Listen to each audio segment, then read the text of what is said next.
আমার স্বামী মারা যাওয়ার ২ মাস পর থেকেই তার নিজেরই আপন ভাই আমাকে স্পর্শ করতে চায়। এটা আমি ১ম অবস্থাতে বুঝতে না পারলেও এখন আমি এটা ভালোভাবেই বুঝতে পেরেছি। ১ম ১ মাস সে হয়তো একটু কন্ট্রোলে থাকলেও সে পরের মাস থেকে এরকম নজরে আমাকে দেখা শুরু করে দিয়েছে যে আমি চাইলেও আর কাউকে এই কথাগুলো জানাতে পারতেছি না। একদিন রাত ১২টার সময় সে আমার রুমের ভিতরে এসে নানা ধরনের কথার ছলের ভিতরে ফেলিয়ে আমাকে এসব বাজে কথা শোনানোর জন্য ইঙ্গিত করতেছিল। আমি তাকে রুম থেকে বেরিয়ে যাওয়ার কথা বলাতে আমি বলেও ছিলাম যে আমি কিন্তু বাসার সবাইকে বলে দেবো। সত্যি কথা বলতে সে আমাদের পরিবারের কারোরই ভয় পায় না, না আমার শ্বশুরের না আমার শাশুড়ির। কারণ সে এটা ভালোভাবে জানে যে আমার এই কথাগুলো তার পরিবারের কেউ বিশ্বাস করবে না, আর আমি কোনো প্রমাণ ছাড়া আমার পরিবারের কাউকে এই কথাগুলো বিশ্বাস করাতেও পারবো না।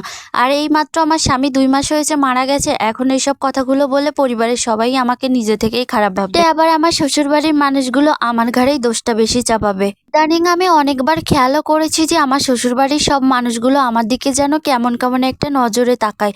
কারোরই যেন আর আগের মতো আমাকে ভালোবাসার মতো মন মানসিকতা নেই। এদিকে আবার আমার ২ বছরের একটা ছোট্ট বাচ্চা আছে।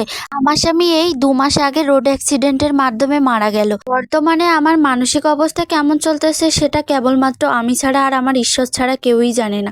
মানুষটা গত হওয়ার পর থেকে আমি প্রত্যেকটা দিন যে কতটা একাকিত্ব ফিল করতেছি সেটা শুধুমাত্র আমিই জানি। মানুষটা বেঁচে থাকা অবস্থায় তার সাথে কাটানো প্রতিটা দিনই আমার জীবনে সুখ ছিল। এছাড়া আবার আমার শাশুড়ি মায়ের সঙ্গে আমার সম্পর্কটাও তেমন একটা ভালো না, কারণ আমরা দুজনে রিলেশন করে বিয়ে করেছিলাম থেকে সেই জন্যই শ্বশুরবাড়ির মানুষের প্রথম থেকে আমাদের পরে একটু ঘৃণাবোধটা বেশি ছিল। আমার স্বামী মারা যাওয়ার পরের থেকে আমার শাশুড়ি মা আমাকে অপয়া আর পোড়া কপালি ছাড়া কিছুই বলে না। আগে বলছিল ছেলেটাকেই নিয়ে নিয়েছি, এখন বলে ছেলেটাকে পুরো খেয়েই ফেলেছে। কথাগুলো শুনলে যে কোথায় কষ্টটা লাগে এই কষ্টটা কাউকে বোঝাতেও পারি না। এসব কথা শোনার পরেও শুধুমাত্র বাচ্চাটার মুখের দিকে তাকিয়ে শ্বশুরবাড়ির মানুষের সমস্ত কথাগুলো মেনে চলে সবার মন জোগানোর চেষ্টা করে থাকি। আমাদের পরিবারে শুধুমাত্র ইনকামের একমাত্র রাস্তা হচ্ছে আমার দেওর। সারাদিনটা কোনো মতে পার করলেও রাত্রেবেলাটা আমি সবসময় ভয়ে ভয়ে কাটাই, কারণ আমার দেওরের কথা কোনো গ্যারান্টি নেই সে কখন আমার রুমের ভিতরে ঢুকে যায়। এদিকে দরজাটাও বেশি একটা ভালো না, তাই সবসময় টেনশনে থাকি তাকে নিয়ে। এখন তো আমি আবার রাত্রেবেলায় ঠিকঠাক করে ঘুমাতে পর্যন্ত পারি না। ঘুমানোর আগে দরজাটা অনেকটা বেশি শক্ত করে লাগিয়ে নিজের ছেলেকে জড়িয়ে ধরে ঘুমিয়ে থাকি। তারপরেও কেমন জানি বুকের ভিতরে দপদপ করে, এই বুঝি আমার দেওর দরজাটা ভেঙে ঘরের ভিতরে আসবে না তো। আর কিছুদিন হয়েছে আমার শ্বশুর আর শাশুড়ি তাদের বোনের বাড়িতে বেড়াতে গেছে। আমার মাসিমা এসে তাদেরকে নিয়ে গেছে যে আমাদের বাড়িতে চল, তাহলে ছেলেটাকে একটু কিছুদিনের জন্য হলেও ভুলে থাকতে পারবি। তারা বাড়িতে না থাকাতে ভয়টা আর একটু বেশিই লাগে, কারণ যেহেতু রাত্রেবেলায় আমার দেওরকে আবার খাবার দিতে যেতে হবে। কিন্তু আমি এখন থেকে তার খাবারটা তার টেবিলের ভিতরে রেখে দিয়ে নিজের মতো নিজে ঘুমিয়ে পড়েছি। অবশ্য ঘুমটা কখনো আসে না, তারপরও রুমের ভিতরে এসে সবসময় টেনশনে বসে থাকি।